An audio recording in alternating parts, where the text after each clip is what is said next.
안녕하세요. 김다니엘입니다. 사람마다 아마 다를 수는 있을 겁니다. 그런데 전 성화의 과정에서요, 가장 힘든 부분, 그러니까 성화의 가장 어려운 분야가 바로 이 혀를 다스리는 것이었습니다. 큰 회심이나 성령세를 받게 되면요, 즉시 어느 정도 성까지는요, 성화가 바로 즉시됩니다. 그런데 더 깊은 성화로 나아가기 위해서는요, 경건훈련, 그러니까 개인의 영성생활을 반드시 해야 합니다. 그렇게 개인의 영성생활을 꾸준히 하지 않고는요, 더 이상 깊은 성화로 진행이 불가능합니다. 대인관계를 거의 하지 않은 운동생활, 그러니까 중세 수도사와 같은 그런 하루에 일정한 규칙적이고 정해진 그런 경건훈련 프로그램을 수십 년간 만약에 훈련을 한다면요, 쉽게 자연스럽게 아마 성화로 진행될 수가 있을 겁니다. 그런데 그렇게 하지 않는 현대 크리스찬들은요, 거의 평생을 신앙생활을 했다고 해도 이 성화의 기준에 자신을 대입시켜 보면은요, 거의 성화의 밑바닥 단계, 그 단계에 머물러 있을 수밖에 없다는 겁니다. 그냥 지금의 교회 프로그램을 따르는 거의 모든 크리스찬들은요, 그럴 수밖에 없다고 저는 생각해 봅니다. 이것은요, 하루하루 개인 경건 훈련, 그러니까 영성 생활을 하지 않고는요, 당연한 결과라고 저는 생각해 봅니다. 그래서 제가 늘 하루 두세 시간의 경건 훈련, 그러니까 개인 영성 생활을 그렇게 해야 된다고 그렇게 강조를 하는 겁니다. 성경에 나온 다니엘이 이렇게 개인 경건 훈련, 그러니까 개인 영성 생활을 꾸준히 했던 사람의 대표적인 그런 사람이었습니다. 다니엘서 6장 10절에 보십시오. 다니엘이 이 조서에 의인이 찍힌 것을 알고도 자기 집에 돌아가서는 그 방의 예루살렘을 향하여 열린 창에서 전에 행하던 대로 하루 세 번씩 무릎을 꿇고 기도하며 그 하나님께 감사하였더라. 이렇게 기록되어 있습니다. 이렇게 다니엘은요, 그 경건훈련, 그러니까 개인 영성 생활을 그렇게 꾸준히 행했던 사람이었습니다. 그러니까 수천 년 전의 사람이요, 수천 년 뒤에 지금 종말에 일어날 그런 예언까지도 할 수가 있었던 겁니다. 그런 영성을 갖출 수 있었던 겁니다.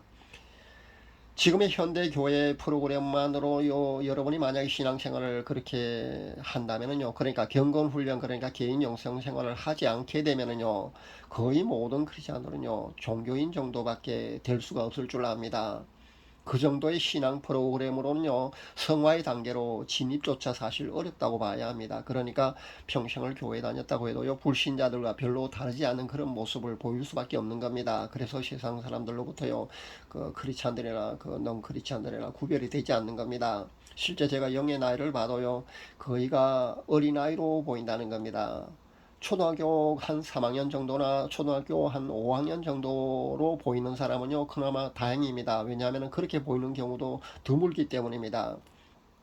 물론 그 중에는요, 중학생이나 고등학생 정도의 영의 나이를 갖춘 사람도 드물게는 있긴 합니다. 그런데 제가 본 거의 모든 크리스찬들은요, 영의 나이가 어린아이 정도로 보인다는 겁니다. 그만큼 영이 성장하지 못하고 있다는 겁니다.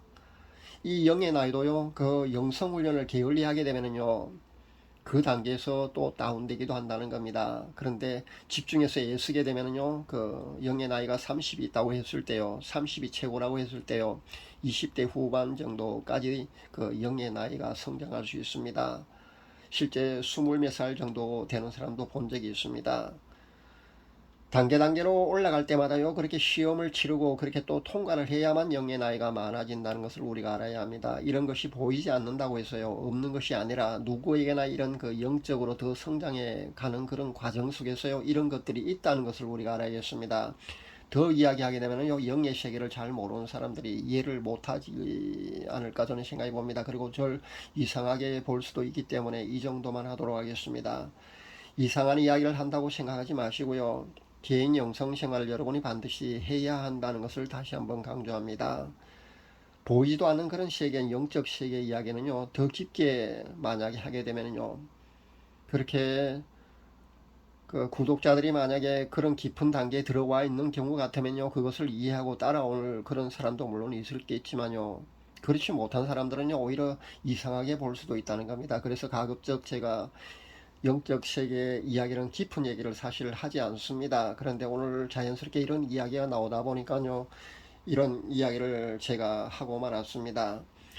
제가 지금 현대교회 프로그램만으로는요, 종교인만 양산할 뿐이라고 제가 그렇게 말씀드렸습니다. 이 말씀은요, 구원이나 휴거되는 비유를 보아도요 사실이라는 겁니다. 개인의 경건 훈련 말입니다. 그러니까 개인 영성 생활을 꾸준히 계속하지 않으면요 거의가 남겨진다고 봐야 합니다. 휴거되지 못하고 남겨진다고 보아야 된다는 겁니다. 날마다 회개로요 그렇게 성화를 추구하는 삶을 크리스찬들은요 반드시 그렇게 살아야 됩니다.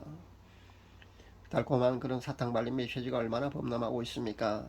자신도 거듭나지 못한 그런 사역자들이요 자신과 똑같은 그런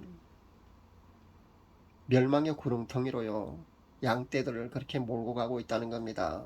자신과 똑같이 그렇게 멸망의 자식들을 양산하고 있다는 겁니다.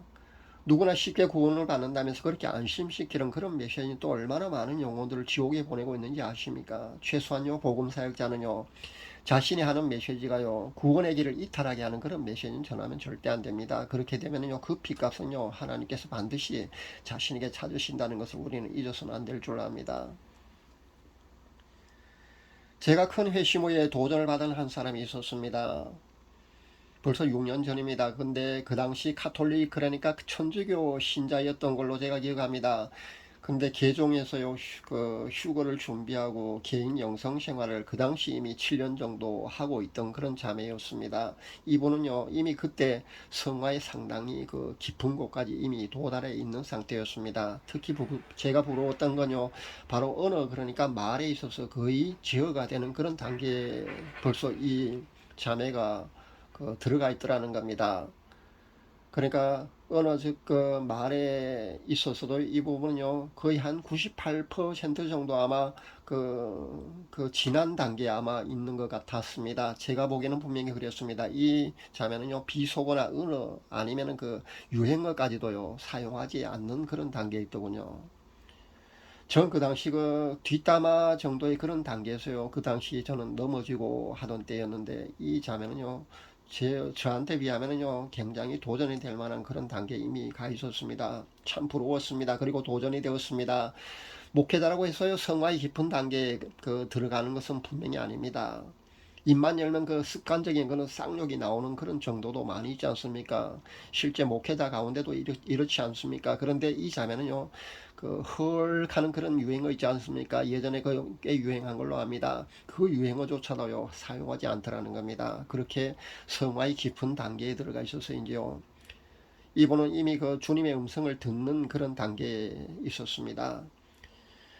또 한 분을 소개하고자 하는데 이분은요 바로 제 신앙의 롤모델인 제 부친에 해당됩니다. 제 부친은요 올해 여름에 100세 생신을 맞으셨는데요.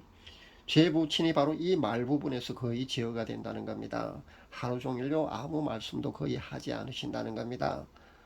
실어증에 걸린 거냐고요? 아니요. 그렇지 않습니다. 실어증에 걸린 게 아니고요.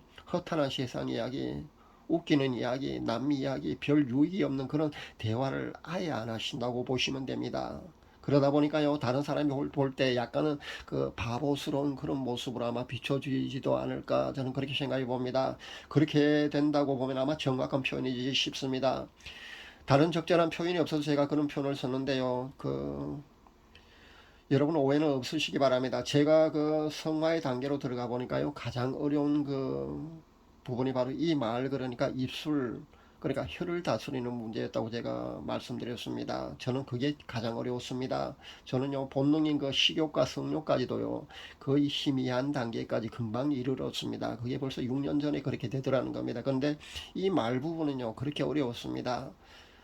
이 말 부분은 정말 어렵더군요. 제가 말에 실수가 있을 때마다 성령께서 즉시 지적하시기 때문이에요. 그 자리 즉시 저는 제어하고 회개로 이어집니다. 그런데 저는 이 말에서요 상당히 어려움을 많이 겪었습니다. 지금도 이 말 부분에서 가장 어렵다고 생각합니다. 물론 제 수준에서 제 성화의 단계에서 이 말 부분이 가장 어렵다는 말입니다. 저도 아주 온전한 사람은 분명히 아닙니다. 왜냐하면 성경에 보면 야고보서에 그렇게 기록되어 있지 않습니까? 말에 실수가 없는 사람은요 온전한 사람이라고 그렇게 성경에 기록되어 있듯이요. 야고보서 3장 2절입니다. 거기 보면 분명히 말에 실수가 없는 사람이 온전한 사람이라고 그렇게 기록되어 있습니다. 제게도요 성화로 나아가는 길에 가장 어려운 부분이 아마 바로 이 부분이었던 것 같습니다. 여러분도 아마 여러분 그 개인에게 따른 어떤 그 성화로 나가는 그 중에 아마 가장 어려운 부분이 아마 있을 줄 압니다. 저처럼 이렇게 말 부분이 있을 수도 있고요. 아니면은 그 본능에 해당될 수도 있고요. 아니면 또 다른 부분이 또 있을 수가 있을 줄 압니다. 그 조금씩 더 깊은 성화로 나아가도 똑같습니다. 거기에 따른 또 다른 어떤 분야, 어려운 분야가 또 생기게 됩니다. 그렇게 하나하나 여러분이 그 과정을 통과해야만 됩니다. 그렇게 시험을 치르고 통과해야만요, 여러분이 더 깊은 성화로 나아갈 수 있다는 점을 분명히 말씀드립니다. 외국 사역자인 데이빗 윌커슨이란 사람이 이런 간증을 한 걸로 합니다. 이 죄가 있으면요, 나는 너를 모른다고 하리라. 그런 제목으로 아마 어떤 그 간증을 발표했는데요. 여기서 이 죄가 뭐냐면요, 우리 혀로 짓는 죄, 그러니까 말로 짓는 죄를 말하는 거거든요. 이 죄로 인해서요, 구원이나 휴고 대상자에서요, 우리가 탈락할 수도 있다는 점에 우리가 주의해야 합니다. 제 구독자분들은요, 회개와 성화를 추구하는 삶을 반드시 사시기 바랍니다. 그래서 꼭 여러분은 구원에 이룰 수 있어야 합니다.